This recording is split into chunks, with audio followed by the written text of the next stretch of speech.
मोदी सरकार का प्रचार तंत्र जब संविधान को बदलने की बात करने लगे तो ये मोदी सरकार के खतरनाक मंसूबों की ओर इशारा करता है। आपके स्क्रीन पर यह है विवेक देबरॉय, यह है मोदी सरकार का पसंदीदा अर्थशास्त्री, और अब इसने कई बातें कही हैं जो चिंताजनक है। इनका कहना है कि 2047 तक जब देश की आजादी को 100 साल पूरे हो जाएंगे तब तक संविधान को बदल देना चाहिए। उन्होंने क्या क्या कहा है कुछ देर बाद, मगर आपको उनके इस बयान को जोड़कर देखना पड़ेगा दोस्तों मोदी सरकार के कुछ अन्य कदमों के साथ। मसलन भारतीय न्याय संहिता के सेक्शन 195(1), जिसके अंतर्गत यह सरकार किसी भी पत्रकार को अपने अंदाज में अपने हिसाब से 3 साल की सजा दे सकती है। यही नहीं, digital personal data protection bill, जिसे राष्ट्रपति द्रौपदी मुर्मू की स्वीकृति मिल गई है इस अध्यादेश के जरिए, उसके अंदर जिस तरह से आरटीआई को, सूचना के अधिकार को कमजोर किया जा रहा है, बात सिर्फ वहां तक सीमित नहीं है। पत्रकारों को अपने सूत्रों को सार्वजनिक करना पड़ेगा। कई विसल ब्लोअर्स जो सामने नहीं आना चाहते मगर सरकार के भ्रष्टाचार को एक्सपोज करना चाहते हैं, अब उन्हें कोई संरक्षण नहीं मिलेगा। ये तमाम चिंताजनक पहलू हैं जिससे हम मुंह नहीं मोड़ सकते। जब हम इन तमाम चीजों को मिला देते हैं तब इससे पता चलता है कि किस तरह से मोदी सरकार के जो इरादे हैं वो चिंताजनक हैं, और इसे जोड़कर देखा जाना चाहिए विवेक देबरॉय ने क्या कहा है। विवेक देबरॉय कहते हैं कि जो संविधान अस्तित्व में आया था वो तो अब है भी नहीं, क्योंकि उसमें इतने सारे संशोधन हो चुके हैं। जो सबसे शर्मनाक बात कहते हैं वो ये कहते हैं कि ये जो संविधान है हमारा, जिस पर इतनी मेहनत की थी, जो कि बाबा साहब अंबेडकर के सपनों का परिणाम था, जिसमें इस देश के वंचित, दलित, दबे कुचले की हक की आवाज है, उनके बारे में विवेक देबरॉय कहते हैं कि ये जो संविधान है वो कहीं ना कहीं अंग्रेजों की गुलामी की मानसिकता का परिणाम है। उनका कहना है कि यह आधारित है 1935 के 1935 के गवर्नमेंट ऑफ इंडिया एक्ट पर। वो वहां नहीं रुकते, वो उसको बदलने की बात करते हैं। मगर मेरा सवाल, बदलेगा कौन? क्या आरएसएस हमारे संविधान को बदलेगा? वो आरएसएस जिसे हमारे संविधान से दिक्कत रही है। क्या भारतीय जनता पार्टी के नेता हमारे संविधान को बदलेंगे? और अगर इस संविधान को बदला जाएगा तो क्या इस संविधान को बदलने के पैनल में सभी की नुमाइंदगी होगी?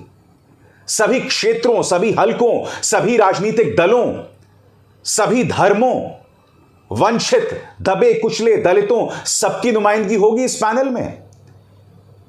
जिस तरह से आपने 3 कृषि कानून लेकर आए और उसमें आपने एक भी किसान को नहीं रखा, उसी तरह से क्या आप हमारा संविधान भी बदल देंगे? यह अपने आप में बहुत चिंताजनक बात है दोस्तों, जो सुझाव विवेक देबरॉय कह रहे हैं। विवेक देबरॉय जो हैं वो मोदी सरकार के बहुत करीबी हैं, ये तस्वीरें उसकी बानगी हैं। और अगर आप उनके ट्विटर हैंडल पर जाएं तो आप उनके ट्वीट्स में, उनके बयानों में ऐसी कई चीजें देखते हैं जिसमें वो धड़ल्ले से आंख बंद करके मोदी सरकार का समर्थन करते हैं, और अब वो संविधान को बदलने की बात कर रहे हैं। दोस्तों, वैसे तो मैं इस अर्थशास्त्री की इस बात पर ध्यान नहीं देता, सच बताऊं, ध्यान बिल्कुल नहीं देता, क्योंकि कायदे से इनकी इतनी अहमियत नहीं है कि मैं इन्हें अपने कार्यक्रम में जगह दूं। मगर आपको इनके इस बयान को कुछ और तथ्यों के साथ जोड़ के देखना पड़ेगा। मोदी सरकार भारतीय न्याय संहिता लेकर आई है दोस्तों, और इसमें कई चिंताजनक बातें हैं। यही नहीं, digital personal data protection bill, जिसे राष्ट्रपति द्रौपदी मुर्मू अपनी स्वीकृति दे चुकी हैं, उसमें भी कई चिंताजनक बातें हैं। सबसे पहले मैं आपको बतलाना चाहूंगा कि सेक्शन 195(1) ऑफ भारतीय न्याय संहिता दरअसल कहता क्या है, जिस पर हमें गौर करने की जरूरत है। Section 195(1)(d) of BNS, if anyone makes or publishes false or misleading information jeopardizing the sovereignty, unity and integrity of security of India shall be punished with imprisonment which may extend to 3 years. धारा 195(1)(d) में भारतीय न्याय संहिता के साफ तौर पर लिखा गया है कि अगर कोई व्यक्ति ऐसी जानकारी साझा करेगा जो भ्रामक होगी, जो गलत होगी और जिससे देश की अखंडता को असर पड़ेगा उसे 3 साल तक की सजा दी जाएगी। अब आप कहेंगे इसमें क्या गलत है? भाई अगर कोई देश की अखंडता को खतरे में डालेगा तो जाहिर सी बात है उसे सजा मिलनी चाहिए। मैं आपसे इत्तेफाक रखता हूं, मगर आपने गौर किया मिसलीडिंग इंफॉर्मेशन, भ्रामक जानकारी, और यह फैसला कौन करेगा? आजाद भारत के इतिहास में पिछले 9 सालों में हमने एक ऐसी सरकार देखी है जो अपने आलोचकों पर निशाना साधती है, जांच एजेंसीज का इस्तेमाल करती है। जांच एजेंसीज का निशाना सिर्फ और सिर्फ भाजपा विरोधियों पर होता है, सामाजिक कार्यकर्ताओं पर होता है। इनकम टैक्स का निशाना सिर्फ उन समाचार एजेंसीज पर होता है जो इस सरकार से सवाल करते हैं। मैं आपको ढेरों मिसाल दे सकता हूं, न्यूज क्लिक हो या एक जमाने में एनडीटीवी हो, HW न्यूज हो, क्विंट हो, तमाम ऐसी एजेंसीज जो सिर्फ और सिर्फ निशाना साधते हैं उन पत्रकारों पर जो इस सरकार के आलोचक हैं। अब ऐसे में क्या सरकार को यह फैसला करना चाहिए कि भ्रामक जानकारी क्या है? क्या यहां पर इस बात का डर नहीं है कि सरकार अपने मनमाने अंदाज में किसी को भी जेल भेज सकती है? और बात यहां नहीं रुकती है। जैसा कि आप जानते हैं कि digital personal data protection bill जो है उसे राष्ट्रपति ने अपनी स्वीकृति दे दी है। इसमें भी कई चिंताजनक बातें हैं। सबसे पहले इस बात पर गौर कीजिएगा, यह बिल पत्रकारों पर दबिश डालेगा, दबाव डालेगा कि वो अपने सूत्र सरकार को बताएं। गौर कीजिएगा, the bill could force journalist to reveal their sources to the government, enables the government to censor news stories on nebulous grounds and would make it difficult to access government records through the Right of Information Act. मैं आपसे एक सवाल पूछना चाहता हूं, सरकार के खिलाफ खबर करना देशद्रोह तो नहीं है? देश के साथ गद्दारी नहीं है ना? सरकार जो हरकतें करती है उस पर तो सवाल किए जाएंगे। अब अगर पत्रकार एक खबर करता है तो क्या सरकार उस पर दबाव डाल सकती है यह कहकर कि भाई तुम्हारे सोर्सेस क्या हैं हमें बताओ? हो सकता है कि वो सोर्सेस या वो विसिल ब्लोअर्स सामने ना आना चाहे। तो ये जो digital personal data protection bill है वो पत्रकारों पर जोर डालता है कि आप अपने सोर्सेस बताएं। यही नहीं, डेटा फिड्यूशरी, जो लोग आंकड़ों के साथ खेल करते हैं या आंकड़ों पर जिनका काम आधारित होता है, उन पर भी दबाव कि आप अपने सोर्सेस जो हैं वो बताएं। अब आप जानते हैं कई पत्रकार जो हैं वो आंकड़ों के जरिए अपनी कहानी कहने की कोशिश करते हैं। अब ये आंकड़े उन्हें कहां से मिले, किसने ये आंकड़े मुहैया कराए, ये तमाम जानकारियां आप सरकार को बतानी पड़ेंगी। और अगर आप नहीं बताएंगे तो सरकार आप पर अंकुश लगाएगी, आपको सजा भी दे सकती है। अब मैं आपसे समझना चाहता हूं, यह कदम पत्रकारों को कमजोर नहीं करना हुआ तो क्या हुआ? मैं आपको बतलाना चाहूंगा दोस्तों कि एडिटर्स गिल्ड ऑफ इंडिया ने इस मुद्दे पर चिंता जतलाई है और उन्होंने 2 पहलुओं पर खास तौर से आपका ध्यान खींचा है जिस पर आपको गौर करना पड़ेगा। आप गौर कीजिए दोस्तों, राइट टू इंफॉर्मेशन एक्ट, क्योंकि सामाजिक कार्यकर्ता अंजलि भारद्वाज इस पर चिंता जतला चुकी हैं। वो कह चुकी हैं कि हमारा पैसा लूटकर किस तरह से कुछ धन्ना सेठ विदेशों में जाकर बस जाते हैं। अब अगर आप सूचना के अधिकार के अंतर्गत यानी RTI के अंतर्गत कुछ जानकारियां हासिल करना चाहेंगे तो हो सकता है कि इस बिल के बाद वो जानकारियां आप हासिल ना कर पाएं, क्योंकि राइट टू इंफॉर्मेशन एक्ट यानी सूचना के अधिकार का जो ताकत है उसके दायरे को कम किया जा रहा है, सीमित किया जा रहा है। एडिटर्स गिल्ड ऑफ इंडिया ने यहां पर हवाला दिया है बिल के क्लॉज नंबर 44(3) का, और इसमें कहा गया है कि RTI एप्लीकेशंस के दायरे को कम किया जा रहा है। कुछ विभाग जो इससे पहले आप RTI के अंतर्गत उनकी जानकारी हासिल कर सकते थे, जो भ्रष्टाचार के खिलाफ अधिकार था, जो भ्रष्टाचार के खिलाफ आपका एक अहम हथियार था, उन तमाम चीजों को आपके हाथ से छीना जा रहा है।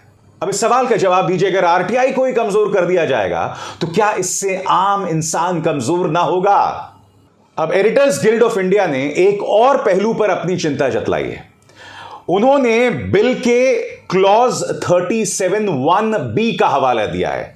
क्लॉज 37(1)(b) और इसमें कहा गया है कि इस बिल के जरिए सेंसरशिप की जो ताकतें हैं, यानी कि आपको सेंसर करने की जो ताकतें हैं, उसके दायरे को बढ़ाया जा रहा है और इसका सीधा असर किसी और पर नहीं, पत्रकारों पर पड़ेगा। मैं आपसे सवाल पूछना चाहता हूं, इस देश में आपातकाल नहीं है? नहीं है ना? आधिकारिक तौर पर नहीं है, ऑफिशियली नहीं है। तो फिर ये digital personal data protection bill या भारतीय न्याय संहिता का सेक्शन 195(1), ये तमाम चीजें सामने क्यों उभर कर आ रही हैं? और ऐसे में एक सरकारी चाटुकार ये क्यों कहता है कि संविधान को बदलने की जरूरत है? इन तमाम चीजों के मद्देनजर अगर मैं ये दावा कर रहा हूं कि मोदी सरकार के मंसूबे ठीक नहीं हैं, चिंताजनक हैं, यहां तक कि खतरनाक हैं, तो क्या मैं गलत कह रहा हूं? बताइए बताइए, क्या मैं गलत कह रहा हूं? दोस्तों, हकीकत क्या है मैं आपको बताता हूं। यह सरकार इतने रहस्यमय तरीकों से काम करती है और यह सरकार चाहती है कि उन तरीकों पर अगर आप सवाल उठाएं तो आप पर अंकुश लगाया जाए। मैं आपका ध्यान खींचना चाहूंगा रिपोर्टर्स कलेक्टिव की इस रिपोर्ट की तरफ। आप जानते हैं रिपोर्ट क्या कहती है? यह रिपोर्ट यह कहती है कि शरद मराठे नाम के एक एनआरआई हैं जो 1960 से अमेरिका में बसे हुए हैं। 2018 में वो मोदी सरकार के नीति आयोग को एक सिफारिश देते हैं और इस सिफारिश में वो ये कहते हैं कि मेरे पास एक ऐसा फॉर्मूला है जिससे किसानों की आय दोगुनी हो जाएगी। अब इन शख्स का नाम है शरद मराठे और यहां पर आप देख सकते हैं वो नाबार्ड के चेयरमैन के साथ हैं और स्पेन की राजकुमारी के साथ हैं। ये व्यक्ति नीति आयोग के राजीव कुमार के बहुत करीबी हैं, यहां तक कि बीजेपी ओवरसीज के अध्यक्ष के भी बहुत करीबी बताए जाते हैं। क्या आप जानते हैं कि इन्होंने यह सिफारिश की कि भाई मेरे पास एक ऐसा फॉर्मूला है जिससे किसानों की आय दुगनी हो जाएगी। नीति आयोग ने, मोदी सरकार की नीति आयोग ने इनकी बात सुनी और इन्हें एक टास्क फोर्स में शामिल कर लिया। इस टास्क फोर्स में कौन कौन है? इस टास्क फोर्स में है Gautam Adani, Ramdev, big basket, Mahindra group और आईटीसी। गौतम अडानी इस टास्क फोर्स में है और शरद मराठे को भी इसी टास्क फोर्स का हिस्सा बना दिया जाता है। शरद मराठे की ही सोच का परिणाम था कि किसानों को लेकर 3 कानून लाए गए। मगर क्या आप जानते हैं इस टास्क फोर्स में, या ये जो पूरी सोच थी, इसमें किसी भी किसान नेता को शामिल नहीं किया गया, क्योंकि शरद मराठे का कृषि में कोई तजुर्बा नहीं है। इनकी सिर्फ एक उपलब्धि है कि ये मोदी सरकार के हितैषी हैं। मगर जो 3 कृषि कानून लाए गए उनमें इनका एक अहम किरदार था। मगर क्या आपको हैरत हो रही है? नहीं होनी चाहिए ना, क्योंकि नोटबंदी में भी बताया जाता है कि एक योग गुरु शामिल थे, उनकी सोच शामिल थी। तमिलनाडु की पृष्ठभूमि का एक वाहियात पूर्व पत्रकार है, मूर्ति फूर्ति पता नहीं कौन है वो, यानी जो भी है वो। तो कहने का अर्थ यहां पर यह है कि सरकार का यह अंदाजे बयां रहता है, बड़े बड़े कदम उठाए जाते हैं और उनमें, उन समितियों में ऐसे लोग होते हैं जो कि उनका एक्सपर्टीज नहीं होता। रिपोर्टर्स कलेक्टिव की ये जो रिपोर्ट है वो बहुत ही चिंताजनक है। अब दोबारा लौटते हैं मेरे उन सवालों की तरफ। आरटीआई को कमजोर किया जा रहा है, आप तक जानकारी को नहीं पहुंचने दिया जाएगा।